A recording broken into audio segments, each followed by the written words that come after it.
வாங்கங்க வெண்டைக்காய் கிரேவி எப்படி செய்யலான்னு பார்க்கலாம். அடுப்பில் ஒரு கடாயை வச்சு கொஞ்சமாக எண்ணெய் சேர்த்துக்கோங்க. வெண்டைக்காயை நல்லா கழுவி சுத்தம் பண்ணிவிட்டு இந்த சைஸில் வெட்டி எடுத்துக்கோங்க.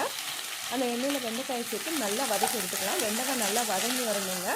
வேறு பாத்திரத்துக்கு மாற்றிட்டு அடுப்பில் ஒரு கடாயை வச்சு கொஞ்சமாக எண்ணெய் சேர்த்துக்கலாம். ஒரு ஸ்பூன் அளவு உளுந்து சேர்த்துக்கலாம்.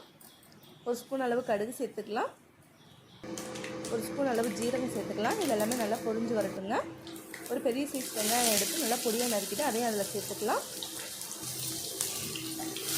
நல்லா வதக்கிக்கலாங்க. ஒரு சின்ன சைஸ் தக்காளி, கொஞ்சமாக கருவேப்பிலை, எண்ணெய் சேர்த்துக்கலாம். நல்லா வதக்கிக்கலாம்.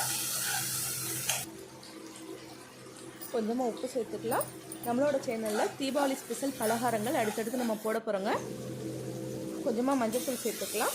என்னோடய சேனல் உங்களுக்கு பிடிச்சிருந்துச்சுன்னா லைக் பண்ணுங்கள், ஷேர் பண்ணுங்கள், மறக்காமல் சப்ஸ்கிரைப் பண்ணி வச்சுக்கோங்க. ஒரு ஸ்பூன் அளவு குழம்பு மிளகாய் தூள் சேர்த்துக்கலாம்.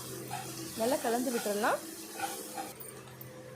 கொஞ்சமாக தண்ணி சேர்த்துக்கலாம். தண்ணி ரொம்ப கம்மியாக சேர்த்தா போதுங்க. இது கிரேவி டைப்பில் தான் இருக்கும். இது சப்பாத்தி, தோசை, இட்லி, சாதம் எல்லாத்துக்கூடையும் சேர்த்து சாப்பிட்லாங்க. ரொம்ப டேஸ்ட்டாக இருக்கும். அரை ஸ்பூன் அளவு ஜீரகத்தூள் சேர்த்துக்கலாம். அரை ஸ்பூன் அளவு கரம் மசாலா தூள் சேர்த்துக்கலாம். நல்லா கலந்து விட்டுடலாம். கொதித்து வரட்டுங்க.